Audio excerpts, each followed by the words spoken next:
Bonjour Rabi Zeroual. Bonjour Alexandre. Merci d'avoir accepté cet entretien pour 85 chronos. Avec plaisir. On ne pouvait se retrouver qu'ici, forcément au stade de Lidonnière. Le Vendée Poiré Foot a validé, ça y est, sa montée en National 2 pour la saison prochaine, et ce grâce à une première place décrochée en N3. Alors l'entraîneur que vous êtes, Rabi, forcément, il est heureux après cette saison aboutie? Forcément, après une saison comme ça, on peut être que heureux du dénouement et du scénario aussi qui s'est décanté au fil petit à petit dans la saison, mais surtout dans le finish. C'est quoi le sentiment qui vous habite aujourd'hui, là, quelques jours après avoir validé ce ticket pour la N2? De la fierté aussi, parce que je suis au club depuis maintenant un certain temps et j'ai vu des jeunes grandir, évoluer, des joueurs qui nous ont fait confiance après pour rejoindre le projet et voir que tout ce beau monde soit récompensé. Donc il y a aussi cette fierté qui domine. Cette montée, en tout cas en N2, elle a été validée samedi 18 mai, une victoire 4-1 sur la pelouse de Château-Gontier en Mayenne. Un succès, vous assurez la première place sans avoir à vous soucier des résultats des poursuivants. Rabi, est-ce que la nuit qui a précédé cette rencontre, elle a été un peu plus mouvementée que les autres cette saison? La semaine, après la victoire contre Niort et sachant que Nantes avait perdu, on était passé leader. À une semaine, à une journée de la fin du championnat. Donc forcément, toute la semaine a été un peu beaucoup de choses qui se passaient dans la tête. En fait, et si.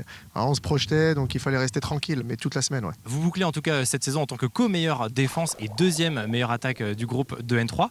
Rabi, qu'est-ce qui explique cette métamorphose entre la saison passée où les objectifs du club étaient plutôt tournés vers le maintien et puis cette saison qui s'achève avec une montée? Après, quand on figure parmi les meilleures défenses du championnat, et encore, il y a une grosse déroute à Fontenay, on en prend 7 sur un non-match. Donc si on avait juste fait un résultat, quitte à perdre, un résultat, je veux dire, acceptable, on aurait été, je pense, largement meilleure défense. Et je pense que ça dénote d'un état d'esprit. Ce que je dis toujours aux garçons, pour moi, la force, c'est vraiment l'état d'esprit d'une équipe à se retrouve dont l'équipe défend, en fait. Quand l'équipe défend bien, ça nous permet de réaliser des gros parcours. Et on le voit dans tous les autres championnats, les meilleures défenses, ça sent souvent haut. Effectivement, Rabi, vous parlez de cette défaite 7-1 face à Fontenay sur la 18e journée. Il y a eu une deuxième défaite aussi pas très loin, 4 journées plus tard, lors de Nantes, contre la réserve du FCN, défaite 2-0. Est-ce que vous diriez que peut-être paradoxalement, ces deux défaites, elles ont servi à réaliser un sprint final qui a été parfait avec 12 points sur 12 possibles? Mais après, quand on a perdu notamment à Fontenay, on ne savait pas trop. On espérait que ça soit un accident et qu'on puisse se relever. Mais le match d'après, ici, contre Choret, au bout d'une minute, on mène 1-0. Et puis ça y est, on était lancé. Mais après ces défaites-là, déjà, c'est les deux seules défaites de la deuxième partie de saison. Et on est resté très calme. On s'est dit les choses avec les joueurs, avec le staff. Et on est resté vraiment focus, concentré, et très, très calme, très détendu. Il n'y a pas eu de petits tremblements de terre au sein du vestiaire ou quoi que ce soit. Vraiment, on est resté très, très focus sur ce qu'on voulait faire et on s'est dit les choses parce qu'on avait vraiment fait un non-match. Rabi, si on revient en début de saison, votre président Jean-Yves Cougnot avait fixé, lui, l'objectif des 3 premières places. À quel moment cette saison avez-vous senti que finalement, cet objectif top 3, il pouvait se transformer en un objectif monté, tout simplement?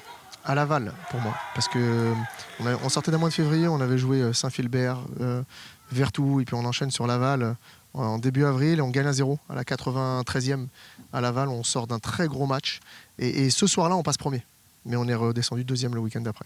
Mais on passe premier ce soir-là et c'est vrai qu'on s'était dit avec les gars qu'il y avait peut-être un truc à faire parce qu'on avait passé, à part Fontenay et Nantes, on avait passé tous les plus gros du championnat. On avait un calendrier qui, si on faisait le job comme on dit, qui nous permettait peut-être, qui nous aurait permis d'aller plus haut, et c'est ce qui s'est passé. Et cette émulation dans le vestiaire, comme vous dites, vous l'avez senti grandir aussi à l'approche de ces 3-4 derniers matchs? Non, cette émulation et cette confiance, cette force même, j'ai envie de dire, qui s'est dégagée sur les derniers matchs quand je vous ai parlé du sprint. Vraiment, il y avait une force, une confiance qui se dégageait, qui... Pour un coach, c'est presque facile dans ces moments-là. Il n'y a pas grand-chose à faire ou pas grand-chose à rajouter parce que les garçons étaient déjà hyper concentrés sur l'objectif.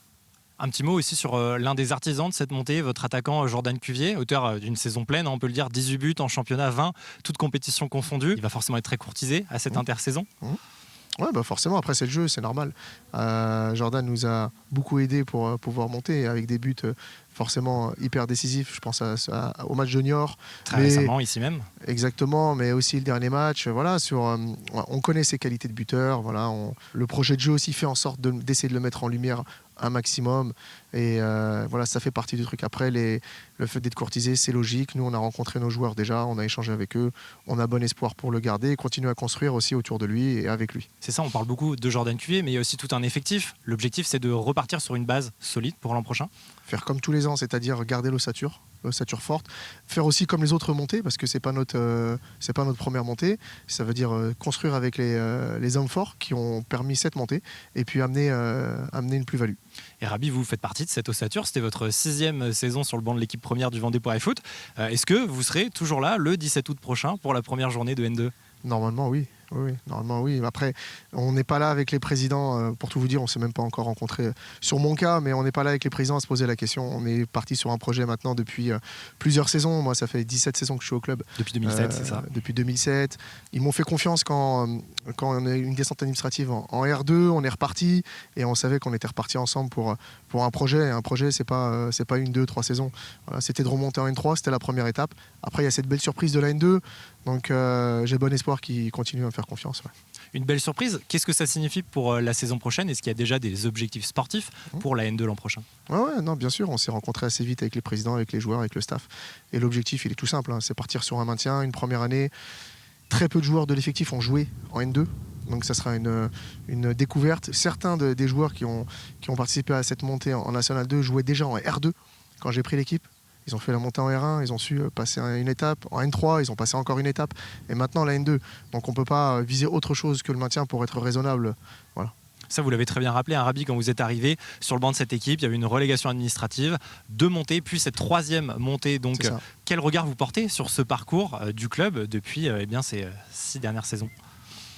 Forcément, de la satisfaction du travail accompli, mais par le staff, par les joueurs, forcément par les présidents qui s'impliquent beaucoup personnellement aussi dans la constitution et l'accompagnement de ce groupe. Parce que quand je vous ai dit qu'à Fontenay, on a réussi à gérer la situation après le 7-1, et je pense que dans beaucoup de vestiaires, ça aurait pu être plus compliqué, c'est aussi parce que les présidents, ils sont là, ils sont présents, et ils amènent cette sérénité. On n'est pas à tirer des bilans, des conclusions après chaque match. Voilà, quand on gagne, on n'est pas les meilleurs du monde. Quand on perd, on n'est pas les plus nuls non plus.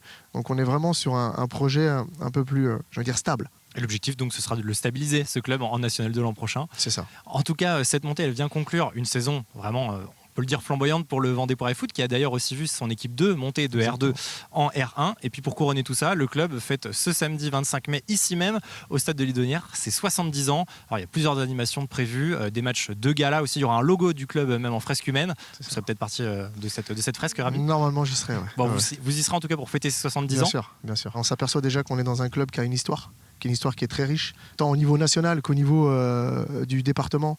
Voilà, on accueille tous les footballs, j'ai envie de dire, parce que l'année prochaine, on va du N2 à la 5e division de district en senior, et c'est ça dans toutes nos catégories jeunes. On est au plus haut niveau, quasi au plus haut niveau, et au plus bas niveau. C'est aussi se dire qu'on fait partie d'une grande famille et d'un club avec une grande histoire. Avec une victoire aussi en Coupe de Vendée Loisirs, si je ne me trompe pas, cette saison. Prochain rendez-vous en tout cas pour les jeunes, hors des terrains, mais un petit peu sur les terrains quand même, avec les 70 ans du Vendée Foot ce samedi 25 mai à partir de 15h. Merci Rabi Zeroual. Merci.